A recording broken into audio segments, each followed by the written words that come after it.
Hi hello ಎಲ್ಲರೂ ಹೇಗಿದ್ದೀರಾ? ಎಲ್ಲರೂ ಚೆನ್ನಾಗಿದ್ದೀರಾ ಅಂತ ಭಾವಿಸ್ತೇನೆ.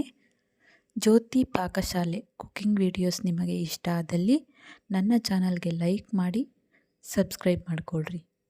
ನಾನು ಈ ದಿನ ಮಂಗಳೂರು ಬಜ್ಜಿ ಅಥವಾ ಗೋಲಿ ಬಜ್ಜಿ ಮಾಡೋ ವಿಧಾನ ತಿಳಿಸ್ಕೊಡ್ತೇನೆ. ಇದು ಟೀ ಟೈಮ್ ಸ್ನ್ಯಾಕ್ಸ್ ಥರ ಮಾಡ್ಕೋಬೋದು. ಬನ್ನಿ ಈಗ ಬೇಕಾಗುವ ಸಾಮಗ್ರಿ ನೋಡೋಣ.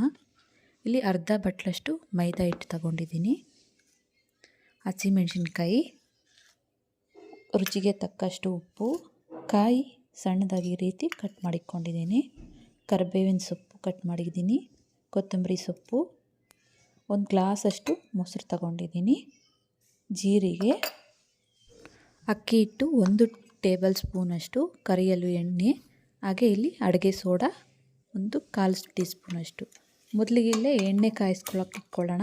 ಬಾಣಲಿ ಇಟ್ಕೊಂಡು ಒಲೆ ಹಚ್ಕೊಳ್ತೇನೆ. ಈಗ ಇದಕ್ಕೆ ಎಣ್ಣೆ ಹಾಕ್ತೇನೆ.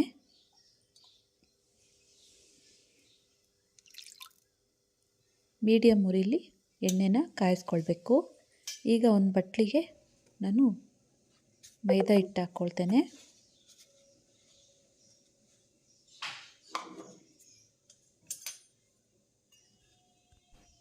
ಹಾಗೆ ಇದಕ್ಕೆ 1 ಟೇಬಲ್ ಸ್ಪೂನಷ್ಟು ಅಕ್ಕಿ ಹಿಟ್ಟು ಹಾಕ್ಕೊಳ್ತೇನೆ.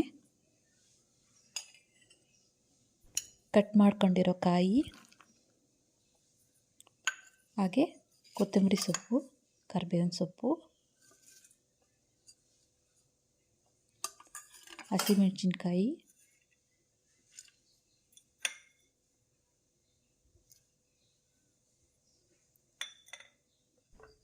ಒಂದು ಅರ್ಧ ಟೀ ಸ್ಪೂನಷ್ಟು ಜೀರಿಗೆ,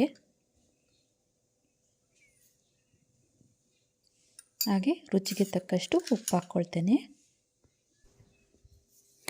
ಹಾಗೆ ಇಲ್ಲಿ 1/4 ಟೀ ಸ್ಪೂನಷ್ಟು ಅಡುಗೆ ಸೋಡಾ ಹಾಕ್ಕೊಳ್ರಿ. ಆ ಕ್ಲಿಪ್ ಮಿಸ್ ಆಗಿದೆ.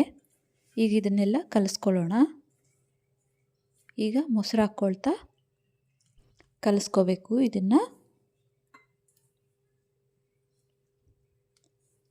ಮೊಸರು ಜಾಸ್ತಿ ಉಳಿಯಬಾರ್ದು, ಮೀಡಿಯಮ್ಮಾಗಿ ಉಳಿಯಿದ್ರೆ ಸಾಕು.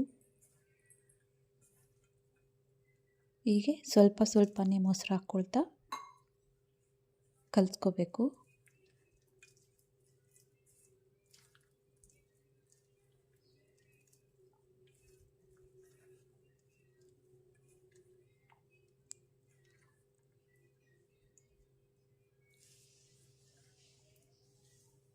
ನೋಡಿ, ಈ ಕನ್ಸಿಸ್ಟೆನ್ಸಿ ಇರಬೇಕು, ಆ ರೀತಿ ಕಲಿಸ್ಕೋಬೇಕು.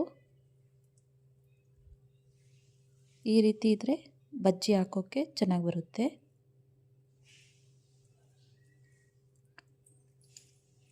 ಈಗ ಇಲ್ಲಿ ಎಣ್ಣೆ ಕಾದಿದೆ. ಗೋಲಿ ಬಜ್ಜಿ ಹಾಕ್ಕೊಳ್ತೇನೆ. ಈ ರೀತಿ ರೌಂಡ್ ಶೇಪು ಹಾಕ್ಕೋಬೇಕು.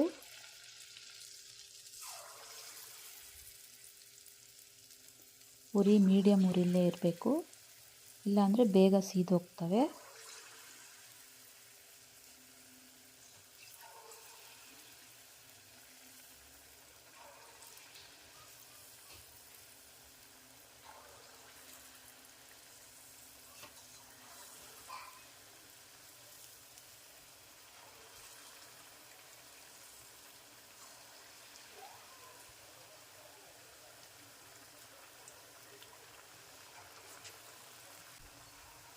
ಬಜ್ಜಿ ಹಾಕ್ಕೊಂಡಿದ್ದಾಯಿತು. ಇವನ್ನ ಈಗ ಗೋಲ್ಡನ್ ಬ್ರೌನ್ ಕಲರ್ ಬರೋ ತನಕ ಇವನ್ನ ಎಣ್ಣೆಯಲ್ಲಿ ಕರಿಬೇಕು.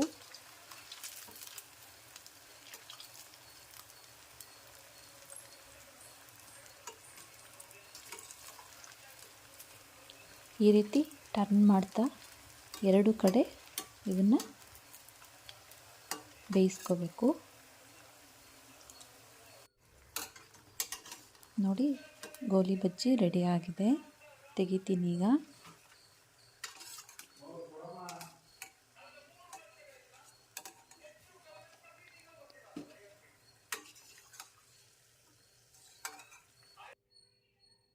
ನೋಡಿದ್ರಲ್ಲ ಮಂಗಳೂರು ಬಜ್ಜಿ, ಗೋಲಿ ಬಜ್ಜಿ ಮಾಡ್ಕೊಳ್ಳೋ ವಿಧಾನ.